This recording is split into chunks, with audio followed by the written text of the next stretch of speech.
Hello, I'm Charlotte Leisman. Welcome back to the Gothic Literary Society. Today we are talking about a Gothic novel, and that novel is Rebecca by Daphne du Maurier. So this is my copy. It's a heftier copy of this one. I wore through the paperback a long time ago. So this is my first and favorite experience with Gothic writing was Rebecca. And it is a book that is particularly accessible to a lot of people in that it is a bit more of a mainstream Gothic book. So you're not going to find any of the werewolves or vampires or even the haunted houses, although there is a metaphorical haunted house in this one. So if you want to recommend a good Gothic book to people who aren't as familiar with the genre, I would highly recommend this one. So this book is about a young woman who is staying in Monte Carlo. She is the companion of an elderly woman, and while they are there, they meet a widower by the name of Maxim de Winter, and he takes a liking to this young woman, and she takes a liking to him, and so they start spending a lot of time together. She falls in love with him, and he asks her to marry him, and he takes her back to his estate in England. The name of his estate is Manderley, and she had known that he was obviously a widower, but there she discovers that his former wife, Rebecca, is essentially this paragon of perfection. So everywhere she looks in the house are reminders of Rebecca, and everyone from their family friends and relatives to the servants themselves talk constantly about Rebecca in glowing terms, or at least cryptically enough that she puts together this picture in her mind of Rebecca as this perfect person to whom she can never compare. And she, of course, also compares herself to Rebecca with respect to whether or not her husband views her as perhaps inferior to his first wife, and she persuades himself that perhaps he is disappointed with her as a wife. So who is the antagonist? So there are actually two antagonists in this book. The first is Mrs. Danvers. Now, Mrs. Danvers was Rebecca's private maid. So she knew Rebecca as a child and was presumably a maidservant in her household and came with Rebecca when she married Maxim. So Mrs. Danvers is fiercely loyal to Rebecca. She is very territorial. She's not happy that Maxim remarried. She can't understand why he would ever remarry after Rebecca, as if Rebecca is the only woman on earth. And she is a constant reminder to the new Mrs. De Winter that she can't measure up to Rebecca. So in that sense, she is like an externalization of everything the new Mrs. De Winter believes about herself compared to Rebecca. And that brings us to the second antagonist, and I believe this is actually the principal antagonist in the book, and that would be the main character's constant sense of inferiority. So her inferiority complex and her comparison of herself to Rebecca, which is progressively becoming more and more paralyzing and more oppressive. So the theme, of course, works with those things. The theme is that when we compare ourselves to others, we are often left either paralyzed and or come to very false conclusions in the end, both of which are true for this character. It's interesting, du Maurier presents this very subtly throughout the book and very well. So for instance, there is a character in the book by the name of Frank Crawley, and Frank is Maxim's estate manager. Maxim calls him his agent. He essentially runs all the day-to-day affairs for the estate. And Frank is a really nice character. He's very likable. And the new Mrs. De Winter particularly enjoys him. And she was out visiting the bishop's wife and right around the 1/3 point in the book. And she comes home, sees Frank Crawley walking along the drive, and decides to get out and walk with him. And she asks him something or makes a statement about her day, and Frank basically issues a very non-committal response, and she says within herself, well, that's very like Frank to answer so correctly, so conventionally. And the idea is that she knows that Frank is this constantly politically cautious character. So Frank is never going to say or do anything that could jeopardize Maxim's reputation.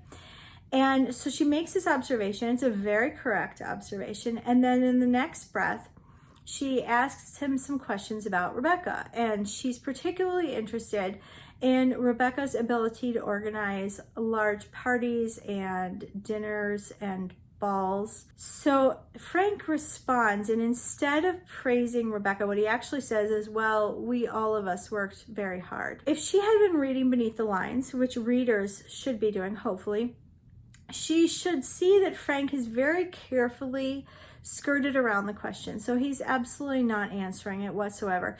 And so she's made, on one hand, this very careful observation and very correct observation of Frank as this politically cautious man.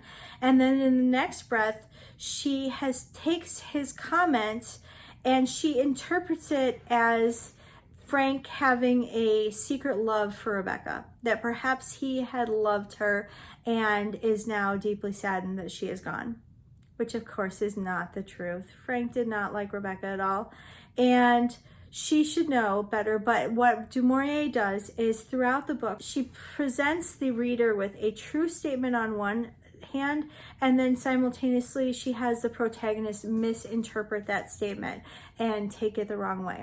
That goes hand in hand with the theme, of course. Along with that, she uses several Gothic tropes. We'll look at 4 of them today.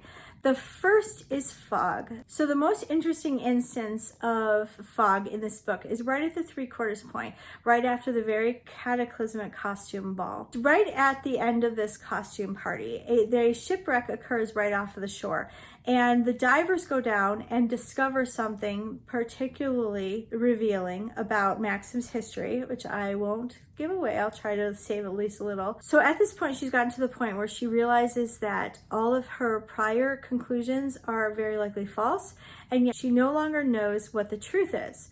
And so it's very interesting. This use of fog parallels very much this interim period of confusion between her former lie that she now recognizes a lie and the truth that she can't understand yet and does not know. Secondly, du Maurier uses the trope of isolation. So when Maxim and the new Mrs. De Winter, whose name we are never given, when they return home from their honeymoon tour, he presumably has been gone so long that he needs to attend to business. So he's going to and from London more often, and he is leaving her alone. I don't think this is an accident. For instance, when she comes down to breakfast one morning, he and Frank have just finished eating, and instead of waiting around and keeping her company while she eats breakfast, they both get up and leave, which cannot possibly be an accident. I think it works hand in hand with the theme in that she is so isolated in her own mind. She's isolated from the reality of Maxim's history and from the truth, that his isolation physically parallels that very well and mirrors it. Third of all, du Maurier uses basically an old estate as a trope. In this case, it's not a decrepit or a crumbling estate, it's just a very large estate. And she uses it in such a way that the house, Manderley, parallels very much what's going on in the new Mrs. De Winter's mind.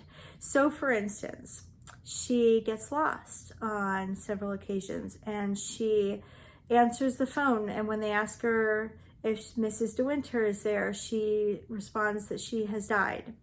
So she doesn't see herself as the new Mrs. De Winter. In another instance, there's a figurine, which is probably meant to be a small scale symbol of the house itself, and she accidentally breaks the figurine, and instead of telling someone, she hides it in a drawer. So there's this constant sense of discomfort, and she is clearly out of her element. She does not feel like she belongs in this house. Even the things in this house seem to her to be better than she is. So that parallels very much this inferiority complex that she's having within herself. And then lastly, there is the trope of family secrets. And that is very important here because there is a huge secret. I will try not to give it away in this case. And there is a huge secret about what really happened to Rebecca in the past. It's important that she not know this because all of her preconceptions about Rebecca, all of this internal journey that she's been on to learn that she can't make up a false reality in her mind and allow it to paralyze her and allow herself to be so oppressed by these false conclusions, all of that would not have happened if she had known the truth. And so the family secrets are extraordinarily integral to the theme. And that's what is so important here, is that in this Gothic novel, which I do believe it is in fact a Gothic novel, we have this very Gothic theme, this idea that we can create these false conclusions in our minds that can be so debilitating and oppressive that they act as an antagonist against ourselves. And then at the same time, she has these Gothic tropes, and they're not just there. The fog in the old house and the family secrets are not just there to make it feel Gothic. They're there to allow the theme to take central stage and to allow the theme to really work. And that's what it really does. And this is an extraordinarily well-written book. So if you have not really experienced much in the way of Gothic writing, I would probably start here if I were you, because Rebecca is a really, really good intro to Gothic literature.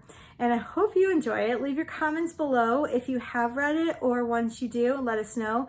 Or just let me know what you think about this video. If you like it, give it a thumbs up. Don't forget to subscribe and ring that bell. That way you'll be notified every time I release a new video. I post videos on Fridays, so until next time, stay undead, my friends.